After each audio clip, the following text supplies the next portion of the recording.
Chapman and Walkie braced the squeeze. He said he met Karen in '61.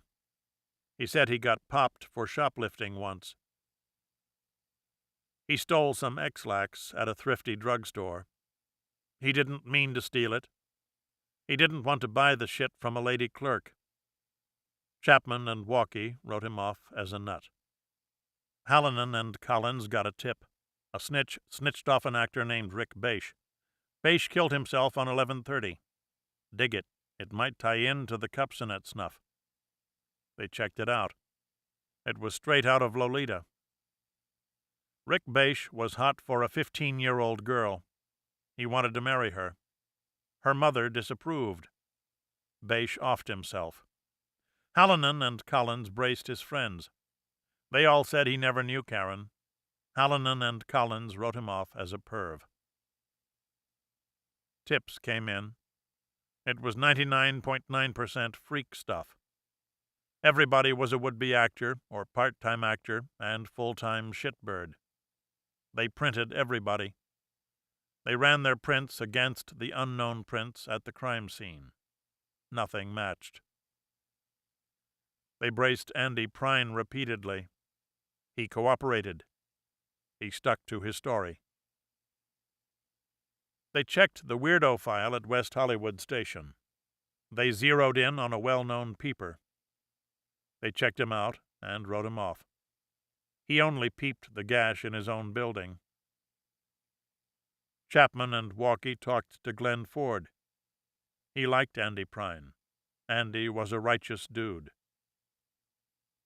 They talked to Andy Prine's ex-girlfriends. They logged in a consensus. Andy was tender. Andy was sensitive. Andy got more ass than a toilet seat. More tips, more bullshit. A gang rape or a gang bang at Karen's old apartment. The date, 4/19/64. It began at the raincheck room. The alleged victim was a movie extra. She got bombed at the raincheck. The new guy in Karen's pad got bombed. They went back to the pad. 6 or 7 cats joined them. The new guy said, "This is where Cupsonet was murdered, and every time I think of it, I get sick to my stomach." The woman said 6 or 7 guys raped her. The guys said she put out. Chapman and Walkie reviewed the occurrence. They leaned toward the gangbang scenario. They braced the new tenant guy. They wrote him off as a homicide suspect. They wrote him off as a rapo and gangbang participant. More bugs blew into the light. Walter Winchell crashed the case and tried to hoist his career out of the toilet. He showed up at Sheriff's Homicide on 6/25/64. He told a wild story. It featured Andy Prine's ex-wife and her cat, Calhoun. It involved Vince Edwards on the Ben Casey Show. It involved J. Edgar Hoover and the Syndicate. The cat was the star. Andy's ex said Andy offed the motherfucker. The backup cast, a female private eye, an armed robber, and 2 guys on death row at Big Q. 8 detectives probed Winchell's story. The old cocksucker hounded them and made them dance to his tune. He set up interviews and hosted dinners at Chasen's. He laid on the meager remnants of his charm. He choreographed a freak show and made the cops join in interactive. He wasted hundreds of police man-hours. The final report ran 8,000 words. The narrative line was incomprehensible. The case dragged on. It retained a priority status. The Cupsonet family applied pressure. S.E. Cupsonet believed in psychics. She urged the cops to employ them. They accommodated her. 1/23/65. A psychic named Hans Holzer jumps in. He hypnotizes a woman named Maxine Bell. Mrs. Bell assumes the soul of Karen Cupsonet. She zooms back to her last night on Earth. Karen's guests split. Andy comes over. He gets mad at Karen. He hits her. He bombs out of the apartment. Karen takes a shower. She towels herself off. A white male sneaks into her pad. He calls Karen a bitch. He chokes her and places her on the couch. The man was 55 years old. He stood 5'6" to 5'8". He had silver gray hair and blue eyes. 12666. Boss psychic Peter Herkos weighs in. He grokks Andy Prine as the killer. He grokks David Lang as the backup suspect. Herkos met Prine and Lang at Glenn Ford's house. Karen said she'd fuck up Andy's career if he left her. Herkos calls that the murder motive. 13166. A female psychic fondles Karen's jewelry. She gets a brainstorm. It was a contract hit out of Chicago. The killer looked Jewish or Italian. He had dark hair and a broad forehead. The psychic shit went nowhere. They discontinued it. They re-interviewed most of the key witnesses. They pressed the case all the way through 66. They went at Andy Prine. They braced him on 11-2-66. Robbie Chapman and Lieutenant Norm Hamilton went at him hard. Prine stuck to his story. Chapman tried to shoot it down. He pressed one theory hard. It's 11-27-63. Andy drops off the actress chick. He doesn't try to fuck the actress chick. He wants to break it off with Karen, for keeps. He goes to her pad. Things escalate. Karen dies in the process. Prine stuck to his story. He didn't try to fuck the actress chick. He wasn't that hard up for coups. He didn't want to cut off Karen. He dug her as a sometime thing. She never said she'd fuck up his career. The bad publicity fucked him. That was the only way he got fucked. 11-14-66. Edward Rubin calls sheriff's homicide. He changes his story substantially. It's 11-27-63. He leaves Karen's place. He's with Bob Hathaway. They go to the rain check room. Bob takes off alone. Rubin meets two chicks. He can't remember their names. They drive him home. They've got a 57 Austin Healey. He asks one chick for a date. She turns him down. She's leaving for New Mexico U in the morning. Bobby Chapman tried to verify the story. He couldn't get a line on the chicks. Strange. Rubin did not recall the chicks 3 days after the crime. He recalled them 3 years later. 12-7-66. Chapman braces Bob Hathaway. He refutes Rubin's revised statement. He revises his own statement substantially. He said the big bull session was a big non sequitur. Andy never dropped by and stayed that long. 12-14-66. Chapman braces Edward Rubin. He dittos Hathaway. It did seem strange that Andy stayed that long. The case dragged on. A lot of the cops thought it wasn't even a murder. Bobby Chapman transferred out. Bobby Mork and Vince Bogdanich got the case. Mork thought it wasn't a murder. Bogdanich wasn't sure. They checked out leads anyway. Bogdanich braced David Lang on 7-23-68. Lang stuck by his 63 story. He refused to take a second polygraph test, on advice of legal counsel. Bogdanich thought he was a viable suspect. The leads trickled out. They worked other jobs. They worked the Cupsonet job as tips materialized. They braced David Lang on 9-17-69. Lang had a gig at Paramount. Mork and Bogdanich braced him at his office. He cooperated. They asked him if he'd take another polygraph. Lang said he'd talk to his lawyer. His lawyer called the boss at Sheriff's Homicide. He said Mr. Lang would not take another polygraph test. The Karen Kupcinet case was 5 years, 9 months, and 23 days old. It was a freak show and a heartache. A woman got lost in the uproar. Chapter 2. The Victim. It was Cup's town. The funeral was Cup's show. The heavies turned out. Governor Kerner, Alderman, Mayor Richard J. Daley. They rode at the front of the car line. Karen's friends rode at the back. 12-4-63, Temple Sholem on the Gold Coast. Adios, Karen. It was too damn brief. 1,500 people.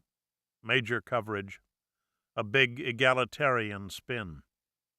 Ward healers weep. Hoodlums hurl tears into their hankies. Hipsters hobnob with hackies and Schwarze waiters from the pump room. It's a mob scene. It's a mitzvah for a media man and his movie-mad daughter. It plays 9 days after the JFK entombment.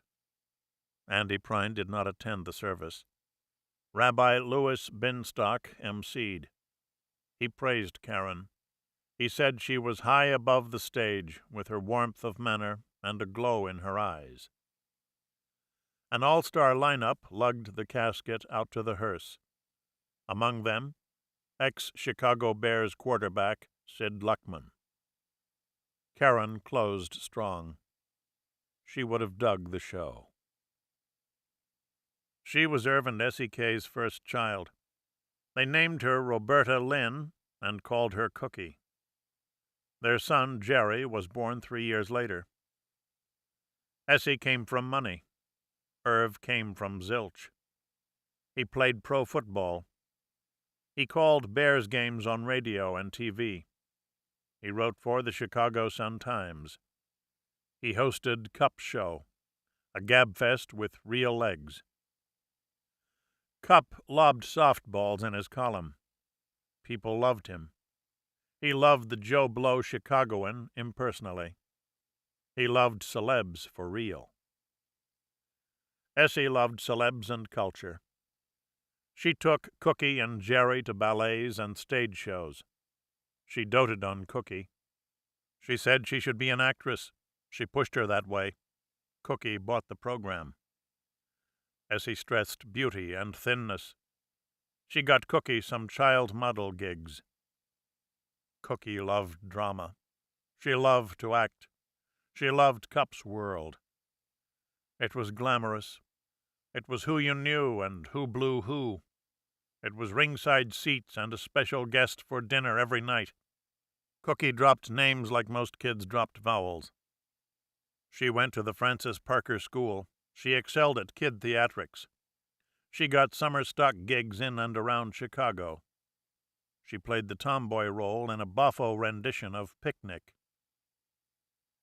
She finished high school. She went to Pine Manor College for a year and a half.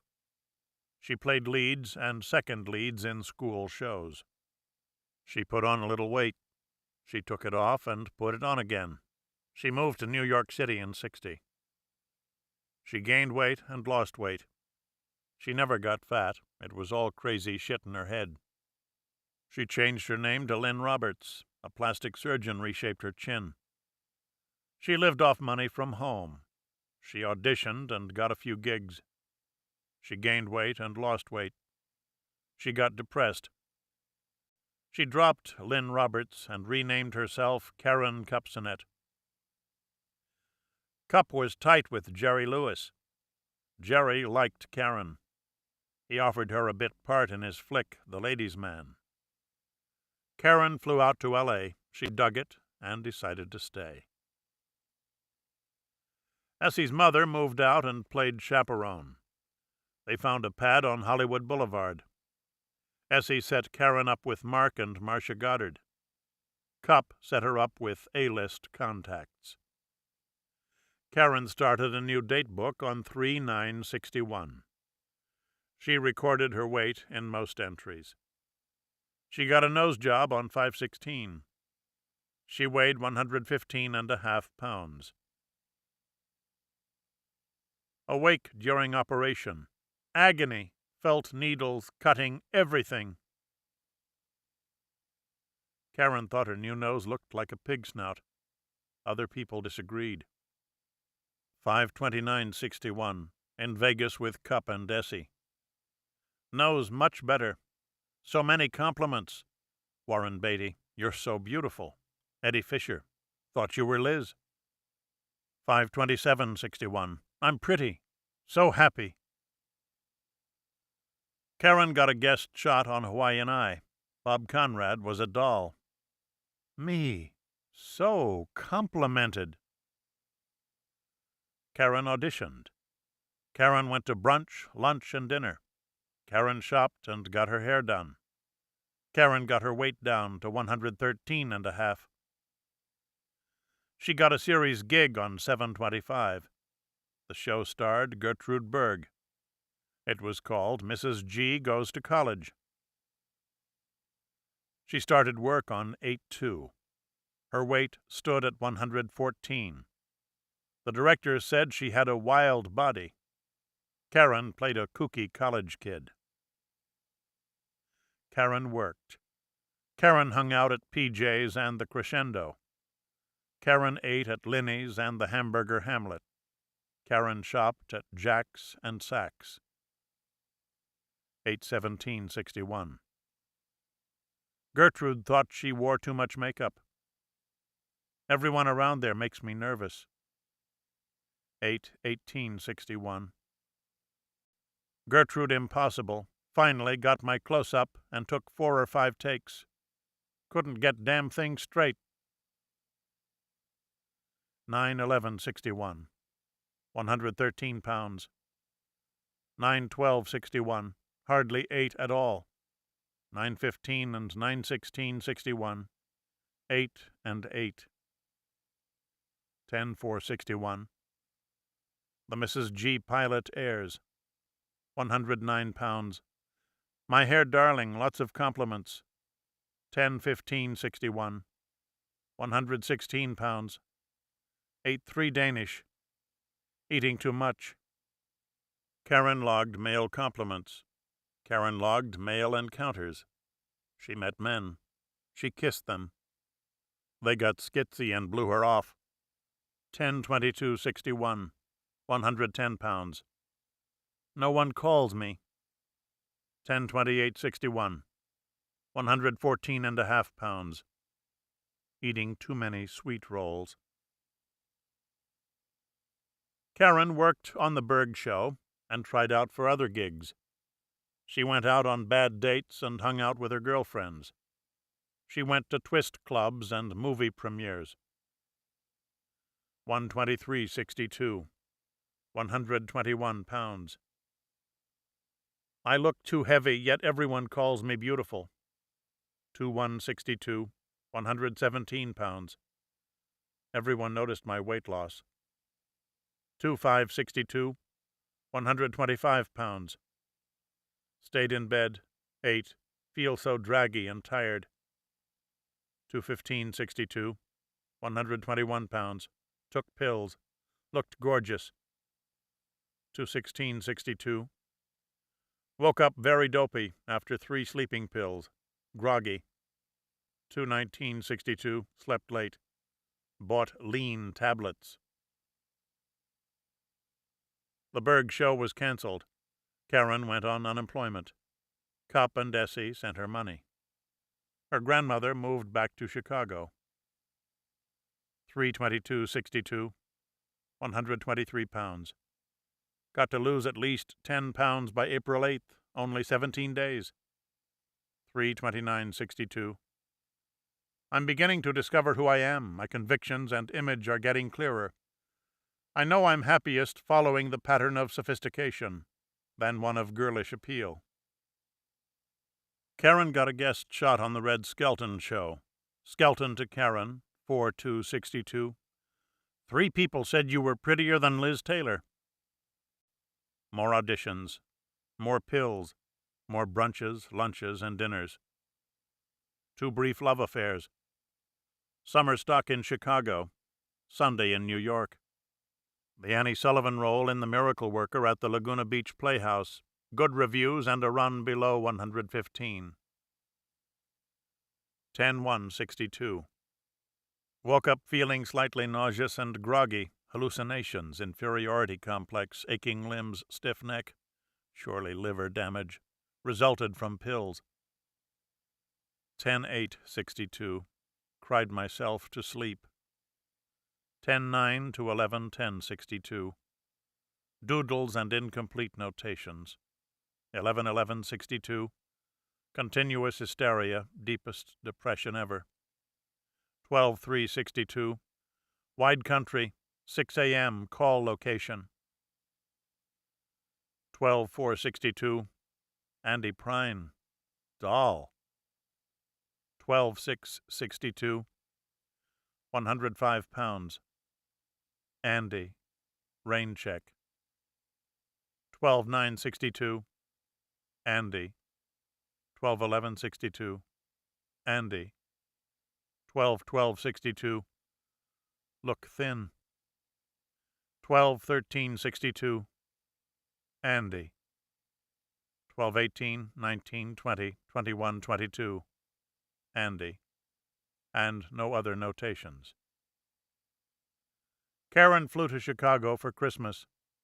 12/28, 12/31, and 1/1/63. Andy called. I love you. It was all Andy now. 1/17/63. Met Andy for lunch. He was attentive.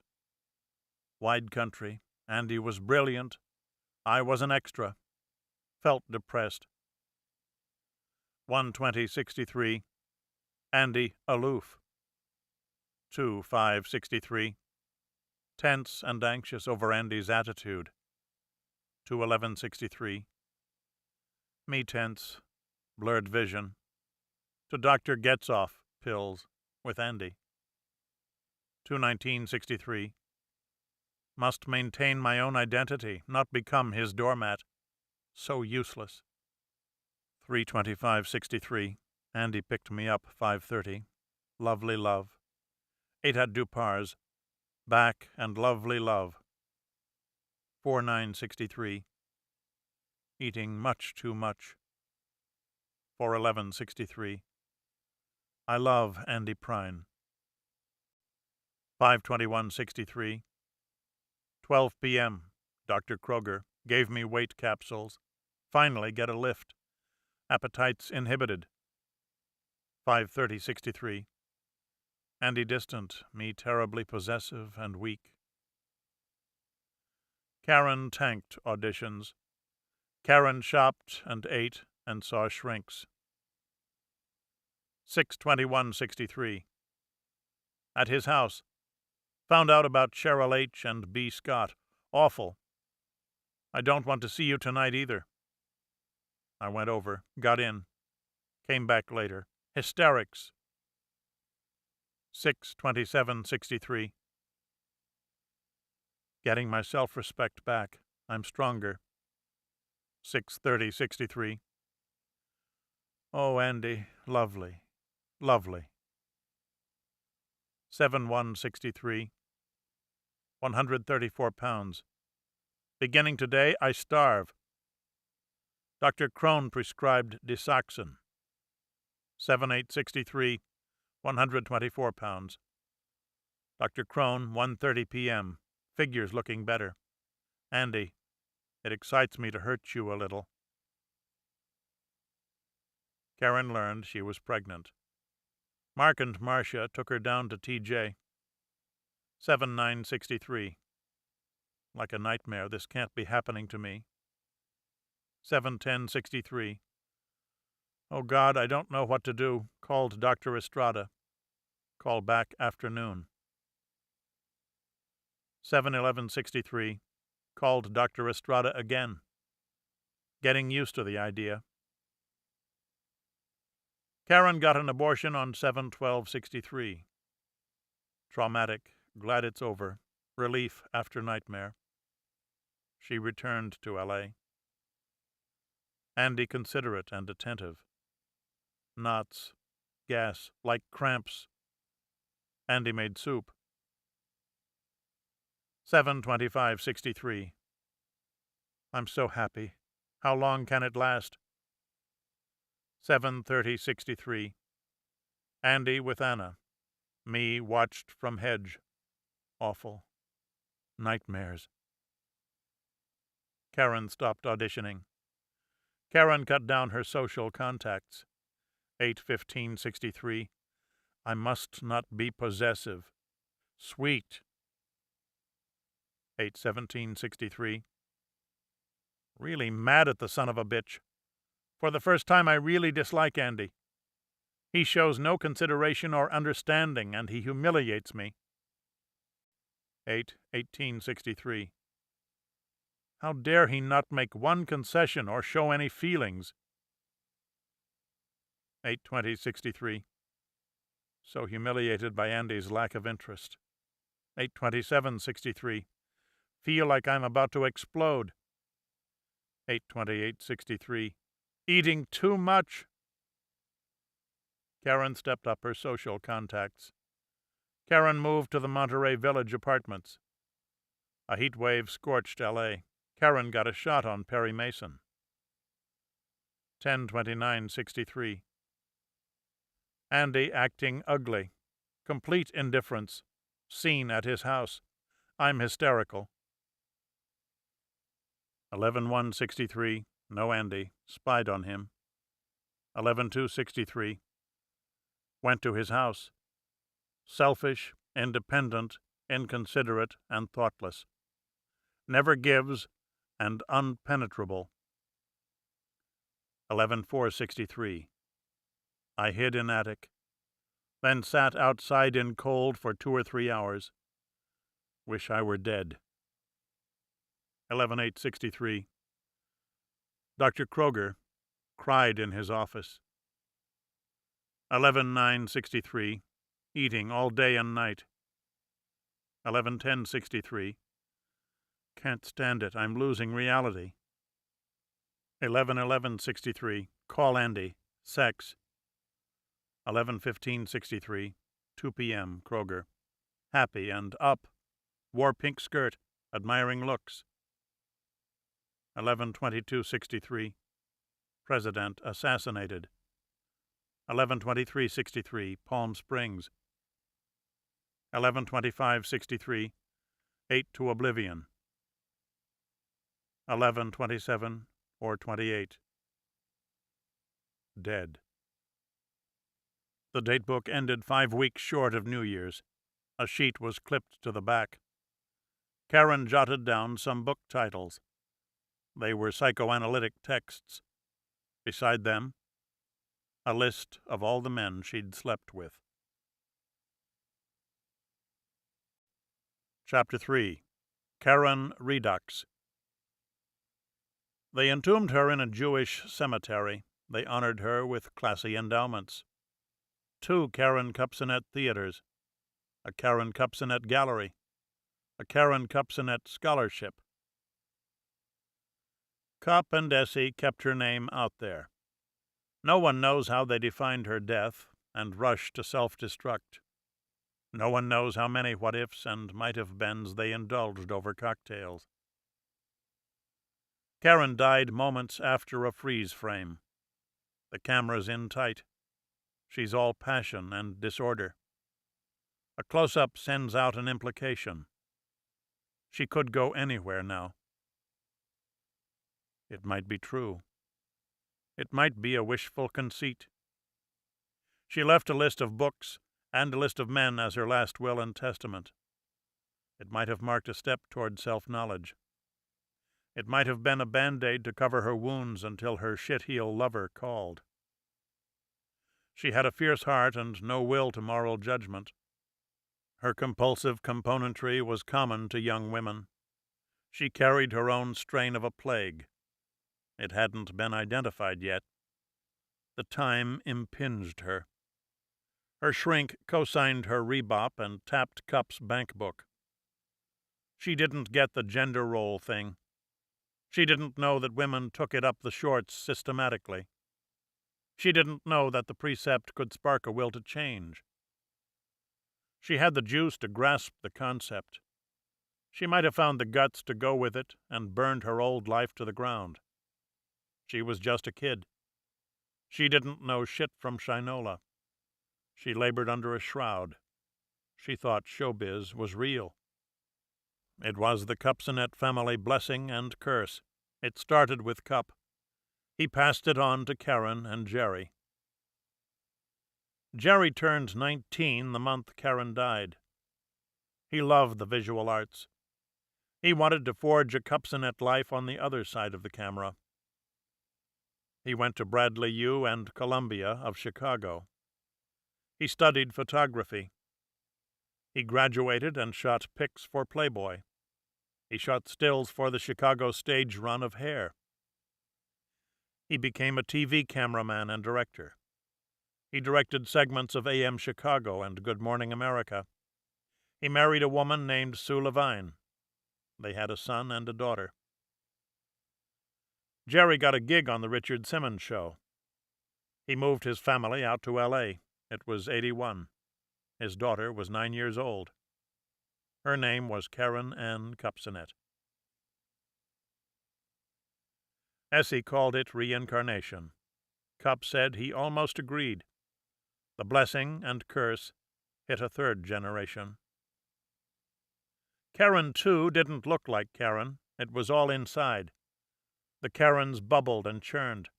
They lived to please and lived to perform. Essie pushed Karen, too, the same way she pushed Karen. She pushed her to act and stay thin. Karen, too, went to Parker School in Chicago. She hung out at the Karen Cupsonet Gallery. She pretended that they named the place after her. She knew her Aunt Karen died young. She knew somebody killed her. Nobody fed her more details.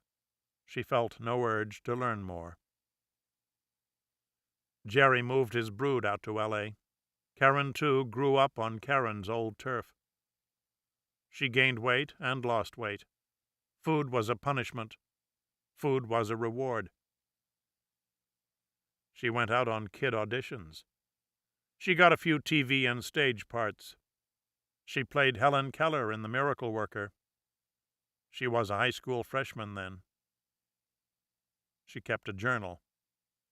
She wrote a play called The Porcelain Doll. It was all about a weight-obsessed girl. She writes her thoughts in a journal. She dies young. Her best friend finds the journal and reads it. Karen, too, acted. Karen, too, gained and lost weight. Karen, too, had a nice boyfriend. The boyfriend went to the Film Academy library. They kept files on professional performers. He asked to see the file on Karen, too. The clerk gave him the file on Karen. The file freaked him out. He skimmed it and called Karen, too. She went to the library and read the file cover to cover. She copied down most of the data. She studied it. She flew to Chicago and looked through Karen's belongings. Cup and Essie kept 12 boxes. Karen, too, dug through them. She read Karen's date books. She read fan mag stories on Andy Prine. She started writing journal entries to her aunt. She caught the psychic twin bit full on. She caught the ugly belief in appearances that took Karen down and tossed it straight back at herself. She saw herself as Karen reborn. She got stone-fucking obsessed. She reread Karen's date books. She ran what if and might have been riffs. She dreamt about Andy Prine. She loves him. She trusts him. He loves her. He does not act like a shitheel or a killer. The dreams drove her crazy. Maybe Karen sent them. Maybe she wanted to absolve Andy. Maybe she was glad that he killed her. Her life was horrible. Maybe death was a treat. She finished high school. She went to UCLA. She auditioned. She got commercial gigs and guest shots on soaps. Rejections killed her. She felt like the 62 Karen. Her obsession ate her alive. She wrote to a dead woman. She reread her last words and hoarded the details of her life. She kept Karen's purse. She fondled her wallet and dried out cigarettes. She was born in 71. She never knew her aunt. She knew she had her mad blood in her veins. She turned 20. She got a steady gig on The Young and the Restless. She played a pregnant crackhead. She had ratted hair and wore ripped jeans. She cried on cue every day. They shot the show at Beverly and Fairfax. The Monterey Village apartments stood a mile or so northwest. Andy Prine's ex-wife worked on the show. Karen, too, loved the work. She loved the whirl that went with it. Parties and clubs, access to exciting people, accommodators and sycophants, insider status in an insider town, limos and drugs, weak, sexy men. Cup's world, updated and revised for a youth market. She fell into it. It subsumed her dialogue with the dead woman and thinned out her mad blood. The pace kept her weight down. Cocaine helped. Hallucinogens undermined her monomania. She ran through soft and self-obsessed men. Actors, musicians, studs who ran long on looks and potential. Our affairs burned out in similar patterns. The studs revealed themselves fast. Karen, too, possessed good antennae. She majored in Karen 1 and minored in Andy Prine and David Lang. She started to put it all together. She built a generational thesis. She connected the dots back to 1963. It came to her slow. The LA scene tempted and diverted her. She put it together over good time. Mad blood shared. Gifts locked within. PJs and the Crescendo. The Rainbow and the Roxy. Desoxin and hallucinogens. Weak men and skinny bodies to make them love you. Would-be actors and actors. The actor's psyche as defined by some actor savant. My only regret in life is that I'm not somebody else. She put it together slow. Andy Prine types distracted her. She put it together over good time. She made the connections and sealed and severed the bond all in one go. She walked. Chapter 4. Reopening. Karen, too, went by Carrie now. She was 4 years out of L.A. She married a stable guy named Brad. She owned a candle store in Chicago. She put down her bad L.A. habits. She surmounted her eating disorder and maintained a stable and slender weight. Karen saved her. The obsession still owned her. She flew out to L.A. to see the murder file. She spent a week at the Homicide Bureau. She went through the file. Sergeant Bill Stoner studied it with her. Stoner retired in '94. He spent 14 years at Sheriff's Homicide. He remained on the active reserve. Carrie wanted to rework the case herself. The file provided her with insights and data on the key players. She wanted to find them and interview them. I met Bill and Carrie for dinner. We hogged a booth at the Pacific dining car. We discussed the case for 3 hours. The consensus at Sheriff's Homicide? Andy Prine and David Lang remained viable suspects, if it was a homicide to begin with. Karen probably took 81 desoxins inside 48 hours. She might have built up a tolerance. The collective dose might not have fazed her. It might have caused dizziness and heart cramps. Hathaway and Rubin revised their statements 3 years after the fact. Rubin recalled minute details out of nowhere. Hathaway altered the whole tone of his first statement. Doc Cade was dead now. He did an autopsy shortly after his Cupsonet job. He allegedly told a colleague, "At least I didn't break the hyoid bone on this one." Kane had an erratic reputation. Some cops braced him on the hyoid bone back in '66. He stuck to his original statement. He filed his initial report on 12/1/63. He noted a hemorrhage inside the throat. It buttressed his alleged finding on the hyoid bone. Forensic glitches, inconsistent statements, advanced decomposition, and incomplete toxology. Screwed up witnesses in a screwed up milieu. Exponential possibilities resultant. Carrie's puzzle to ponder, her world to explore. I juxtaposed Karen and Carrie. I melded their features and framed a tight close-up. I captioned it while the image held. Karen owned a gene for survival. She didn't get the chance to outgrow her silly fucking dreams. December 1998.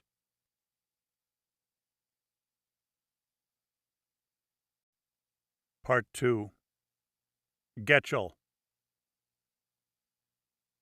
Hush Hush, a work of fiction. LA Times, June 5, 1998. Turner Stompanato love letters to be auctioned. Smith and Kleindienst, the Beverly Hills auctioneers, announced today that they will sell the late actress Lana Turner's love letters to reputed hoodlum Johnny Stompanato at their August 16th auction in Century City.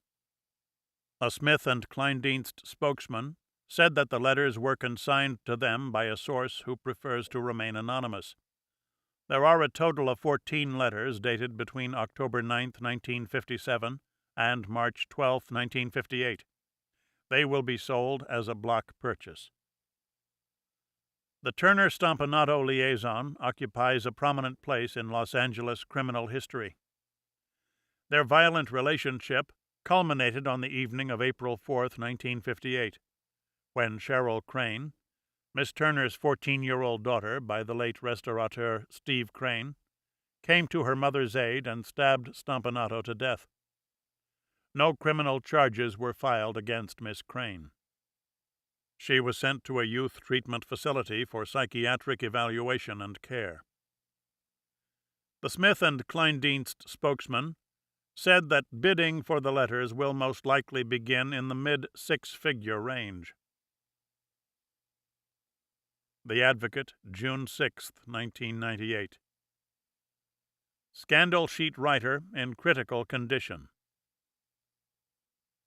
Daniel Danny GETCHELL, 68, editor-in-chief and head writer for the infamous Hush Hush scandal magazine of the 1950s and early 1960s, was admitted to Cedars-Sinai Medical Center last week.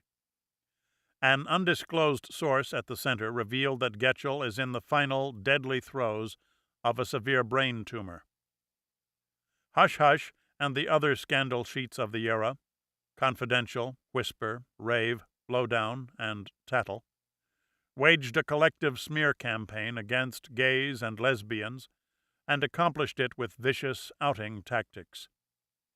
Innuendo and intimidation were their most commonly applied methods, and their goal was titillation at any human price.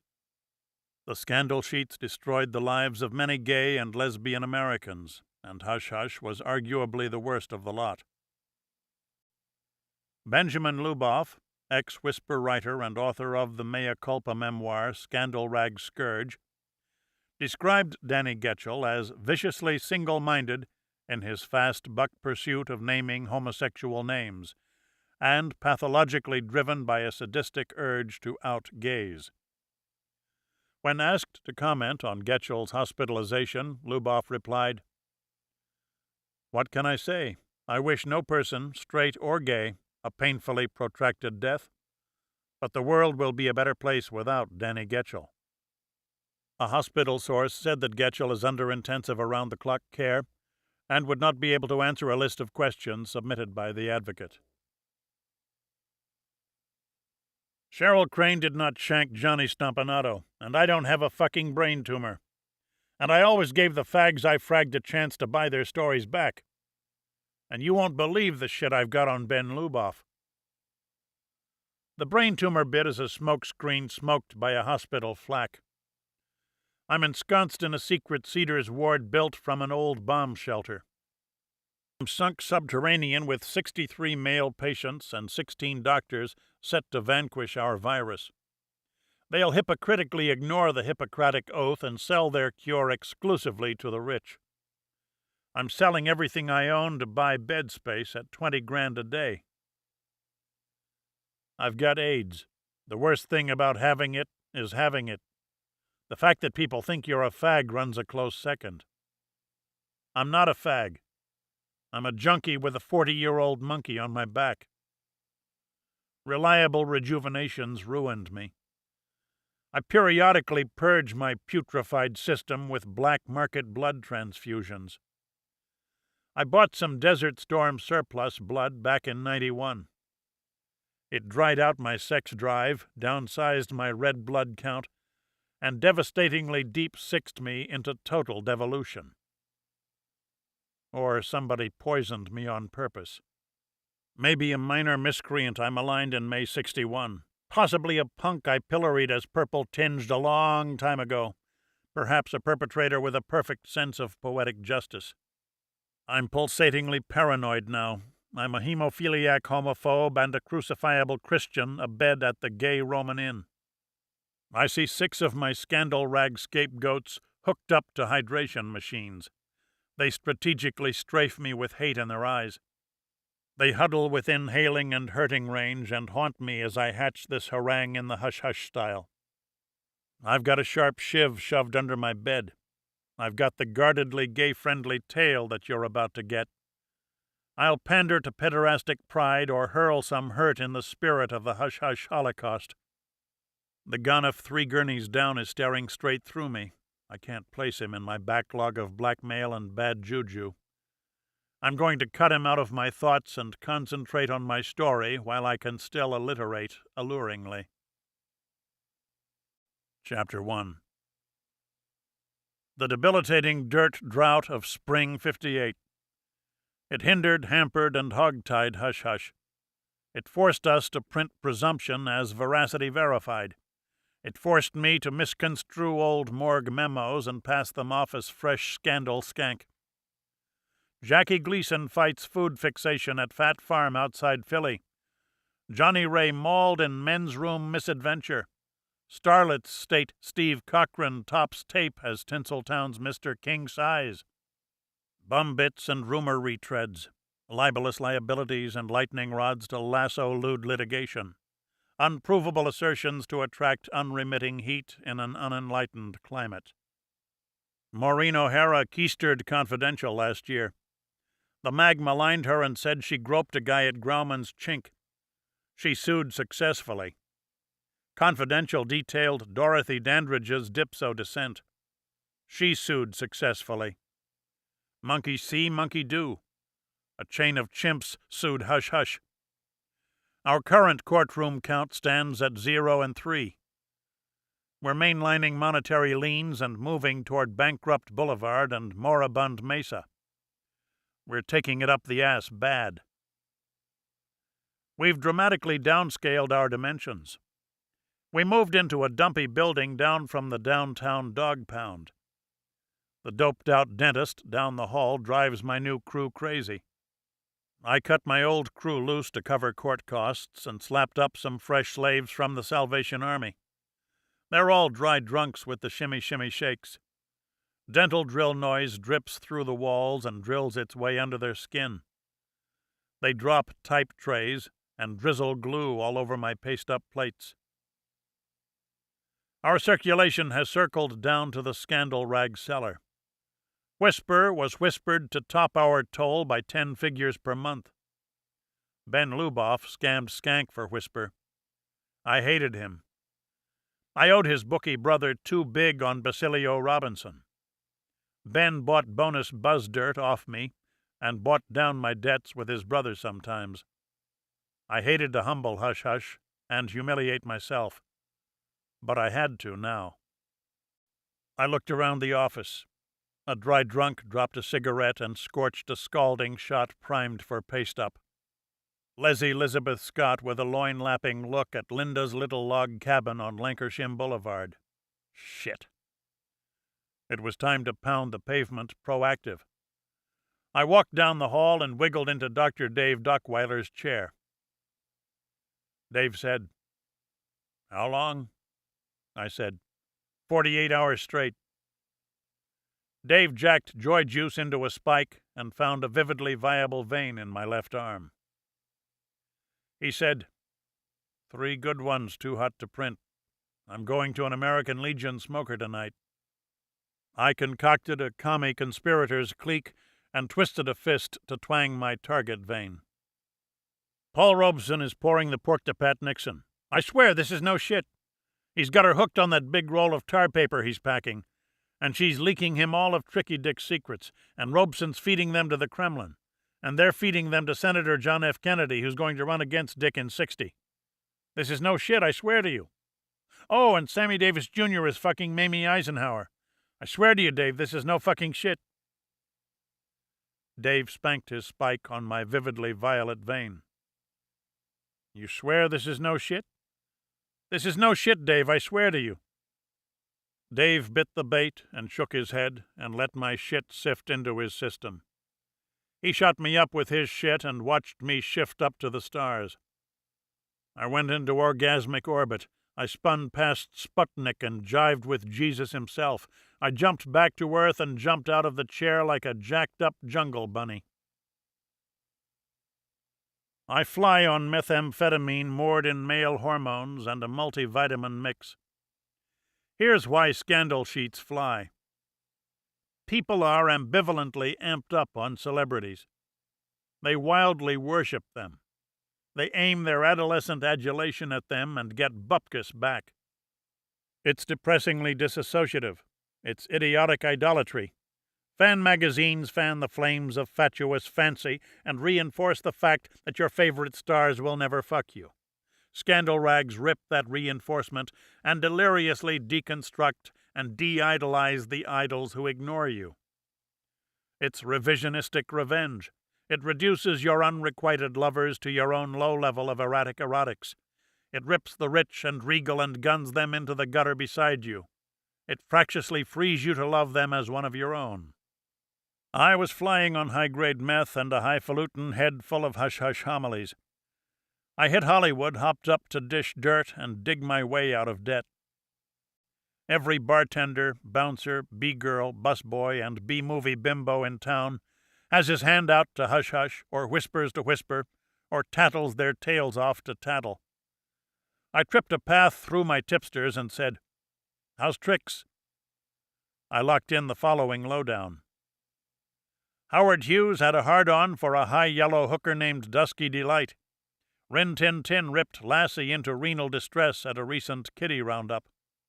Mickey Cohen can't afford to keep Candy Bar. Candy starring in stag flicks and moving a mountain of Mary Jane. Mickey's tapped out and tapping his old leg breakers for loans. Johnny Stompanato stood Mickey up at the Statler and stiffed him on a long-term debt. Lana Turner was lamenting the loss of Lex Barker. Stompanato stomped into her life.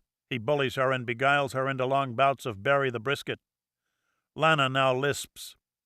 Lex who? Bob Mitchum mauled a mulatto mama at a Niggertown nightclub. Porfirio Rubirosa pulled out his pud at a Bel Air bash for Bill Bendix. Rock Hudson humps prodigiously pretty call service boys. He gets them from a sweaty swish car hop at Dolores's drive-in. Lenny Bruce is handing up hopheads to the sheriff's narco squad. The Rin Tin Tin riff rated 0. The Mitchum Michigas might be milkable and make for a good miscegenation piece. Stompanato was stale stuff. Confidential cornholed him 3 months back. I'd played up Porfirio's pud and Howard Hughes's hooker hungries already. Ben Luboff wouldn't bite for that batch. But he'd bite for the boffo bit on Rock Hudson. Ben wanted to ram Rock out of the closet. He wanted to push him past the pink curtain and parade him around in a purple peignoir. Every scandal scribe wanted to skewer and scupper the rock. He was the hunky height of the homo heap. Hush, hush, whisper, rave, we all got cloyingly close to the clasp on the closet door. But pugnacious publicists grabbed at our greed, bought our stories back, and heaped us with heat on their other homo clients. The rock remained ramrod erect, just past the purple passage. Ben Luboff hogged a back booth at Googie's 20 hours a day. Tipsters trucked in and tossed him tidbits. I bopped back to his booth and blew out a blast of bravado. I owe your brother 2 G's. Take care of it and slip me an item for the May issue, and I'll give you the rock. Ben belched bicarbonate of soda. Bubbles bipped off his lips. He looked disturbingly drawn and dyspeptic. He nudged me a napkin. I pulled out my pen and wrote down my rap on rock and the sweaty swish. Ben Scripto scrawled his own napkin note. We noodled our notes across the table simultaneously. His read, Don Jordan, top welterweight contender, running string of wetback maids as hookers out of the luau. Moonlighting Mexican maids make for mischievous. Ben noshed my napkin note and blew me a big bicarbonate kiss. Chapter 2. The Luau. A tiki torchlit restaurant rendezvous on Rodeo Drive, a mecca for movie biz mavens and Beverly Hills business boys. Big booths and Baroque backlighting, tricked-up tropical trappings, rambunctious rum drinks and rumaki sticks at the Bamboo Bar. A polyurethane Polynesian paradise, with peekaboo posts perched behind wall panels by the bar and the ladies too. Steve Crane owned the luau. Steve loved to lurk and look. He voyeur vamped the joint every night. Steve owed me. I bought him out of a blowjob beef back in '54. Ben Luboff tried to trap him with a 16-year-old San Quentin quail. Steve let me lurk in peeper perpetuity. I was lurked out behind the ladies' lav. My peephole post provided a prime view. I saw Helen Hayes hitch up her hose. I saw the misty June Christie crimp a crisp 20 and crib coke up her nose. I ducked down a dark panel passage and peeped out a peephole right behind the bar. Dreamy drunks adrift in Demerara rum, Don Jordan fretting a frosted fruit frap. Demonic Don from the Dominican Republic, a maladroit mulatto now in moonlight mode with a melange of Mexican maids. Donkey Don, rumored to reach 12 inches. Devil Don, rumored to run a right-wing death squad back in the DR. A ripe recent rumor, Mickey Cohen owned a prime piece of Don's prize-fighting percentage. I bored my eyes in on the bar. Don downed his daiquiri and doodled up his napkin. 3 wetback wenches wiggled up to him. Luscious Latinas pulling out va-va-va-voom volts. A stellar stable too starkly dark to strike up biz in Steve Crane's lily-white luau. Steve stuck to a strict B-girl Bill of Race rights. Negro, niet, 9, no, not at my place. White, welcome, what will you have? Latin, light-skinned Lupis and Lucitas only.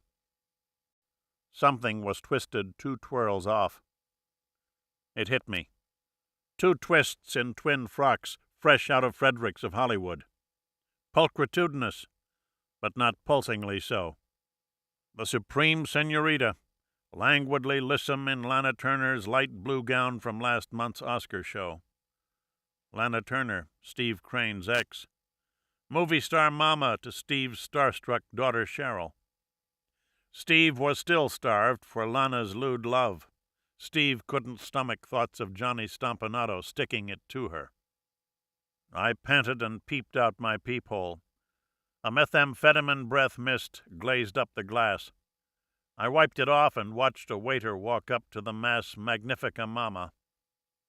He passed her a piece of paper. Don Jordan passed his other prosties, Mickey Mouse-sized Minox mini-cameras. What the fuck? The main mamacita mainlined her way out of the bar. I peephole-patched a path through the main passageway and kept her within peeping range. She walked out to the back parking lot and stepped over to Steve Crane. Steve was poised by a powder-blue Packard Caribbean. I pushed out a passageway panel and pulled myself into a storeroom. I pushed aside some rum crates and pried open a window. Whisper close, Steve and the stark, dark stunner. I loitered, I lurked, I lolled my head below the window ledge and listened. Steve said, "Come on, you know the deal. Don can run you and the other girls out of here, but only—" The girl said, "Please, Mr. Crane, I don't know what you want me to say." Steve said, "Don't play coy, Yolanda. We've been through this before." Yolanda said, "Well, all right, but you should say exactly what you—" "Does Johnny ever hit Lana or Cheryl?" "No, he just yells at them. It isn't very nice, but—" "Are you still mailing the letters that Lana writes him?" "Well, yes." "Love letters, right?" "Well, I don't—" "Yolanda, you told me that she dips the letters in perfume, and you saw her drop in curly little hairs when she sealed the envelopes." "Mano Manischewitz, what a pussy-whipped provocateur and masochism-mangled motherfucker." Yolanda said, "Please, Mr. Crane, I don't like to—" "Yolanda, I want you to give me the next letter that Lana gives you." "No. No, no, no, no, no. I cannot do that to Miss Lana." Steve, stern, strong, and strident-voiced now. "I only let you and the others work out of here because you give me information. Don wouldn't like it if I 86'd you." Yolanda, fetchingly firm and faultlessly focused. "I cannot betray Miss Lana as long as Mr. Johnny does not hurt her or Miss Cheryl." Steve resoundingly resigned and ripped with regret. "Well, shit. Okay. For now, at least. But I just want to protect Lana from herself, and I want you to promise me that you'll let me know if Johnny ever puts a hand on her or Cheryl. You see, I've got a gangster buddy who hates the son of a bitch." Yolanda, a mellifluous Madonna.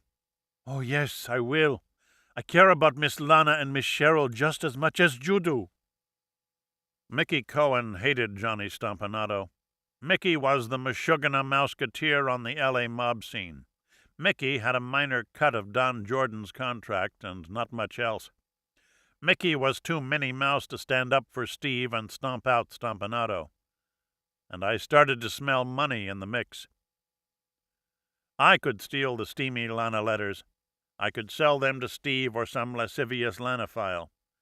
I could lube job Ben Luboff and lay a few lackluster excerpts on him for big bread.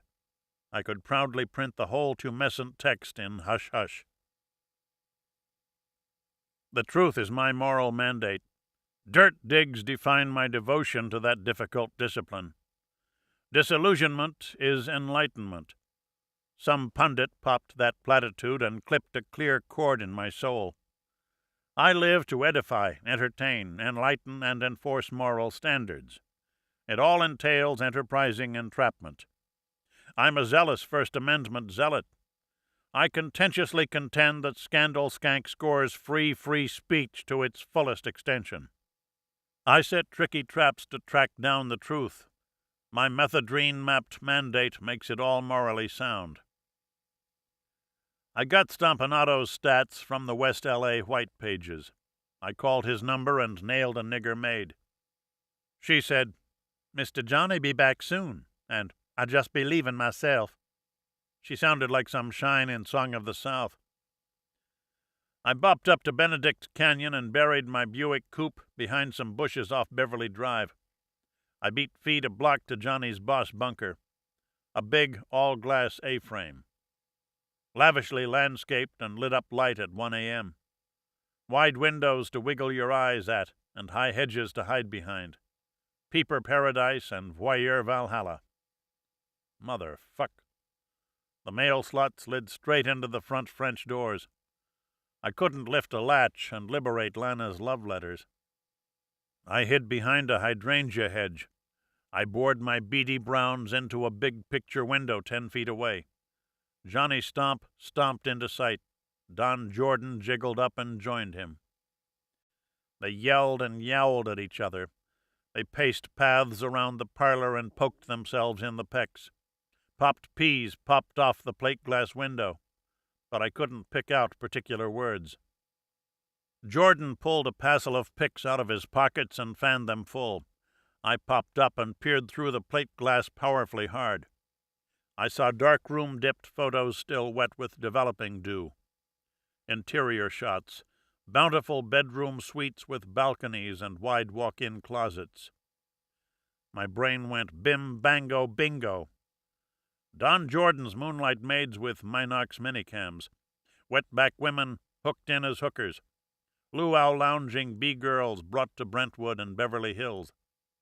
Papa pops the girls to the pad while Mama meanders in Miami or mingles at her Monday Mahjong club. The girls pop perspective pics and juke them back to Jordan. Jordan jukes them to some big bad burglary man. Jordan juked Yolanda into the plan. Johnny yanked Yolanda's chain, scammed the skinny on Demon Don's designs, and demanded a cut. Yolanda lounged around the luau in Lana Turner's low-cut gown. Still torching, Steve Crane recognized it. He yipped, yelled, and yodeled at Yolanda. He demanded that she double agent for him. Yolanda agreed to dump domestic dirt on Lana and Johnny. Stompanato stamped his feet. Jordan jabbed his chest. They stepped back and countermanded the course of a counterproductive contretemps. They smiled. They commandeered a couch. They pored over their picks and penciled a map on a piece of paper. I hunched down and hunkered back to my hedge. I smelled methadrine popping out of my pores, mixed with the musk of money. I needed names. I could B&E Johnny's pad and boost a burglary list. I could bug the pad and bug Demon Don's digs. I could tap their telephones and tape their talks and wire up the wetback wenches. I could impersonate an immigration agent and intimidate them. I could contact the feckless fools that they fucked and feed them an ultimatum. Feed me in 5 figures or I'll tell your wife who you fucked one freaky Friday night. Ooh, daddy-o, I was digging it all, delirious. I hauled back to the hush-hush office. I had to hook my hands on a boss batch of bug shit. The office was occupied. My crew was crapped out on the floor. They were blasted, blitzed, blotto, zilched, zorched, and zombified. They'd gone off the wagon en masse. They got tanked on Tokay and T-Bird. They got stinko on Sterno and got wiped out on White Port. Short dog bottles shifted and shimmied on every spare inch of floor space. I checked my equipment chest. All my bug mics were bunched up, broken, frayed, frazzled, and fucked. My condenser cords were stripped and striated down to mere strips. My diode dials were ripped, rusted, and ratched to shit. Fuck! I had to find a freelance bug freak and co-opt him into my conspiracy. That meant pitching him a prime piece of my potential payout. Fuck! I called Freaky Fred Turrentine. His wife said he was working for Whisper tonight. I buzzed Buddy Bug King Burko. His wife said Ben Luboff just brought him in on a big bug job. I called voyeur Vance Vanning. His wife said he was out on a wire job for Whisper. He left her a late-night number, a payphone at Wilshire and La Cienega. It all congealed and constellated. My tip to trap homo hunk Rock Hudson, the sweaty swish at Dolores's drive-in, Ben Luboff poised to scale the purple Parthenon. Chapter 3. It had to be huge. 3 bug boys at $20 an hour boded big. My bet, Ben wanted bug bits on the bun boy biz, to buttress his hit on hunky Rock Hudson. He'd set some phone tap traps and bug baits on the sweaty swish car hop and develop some derogatory dish on Dolores's drive-in. A prick-tease prelude to priapic rock and some prick-happy callboy. I had to see it. It beckoned as big as the Bikini Atoll atom bomb blast. A bifurcated motive bolstered my urge to merge with the moment. I wanted to boost a batch of Buddy Burko's bug gear for my gig. I whizzed down to Wilshire and La Cienega at warp speed. I whipped by Dolores's drive-in and dug all the dirty details. The 2 a.m. tumult. Late-night LA out for burgers, borscht, and bagels. Beatniks and beaten-down Bennyheads in battered Bonnevilles. Cholos in chopped-down Chevys riding on cheater slicks.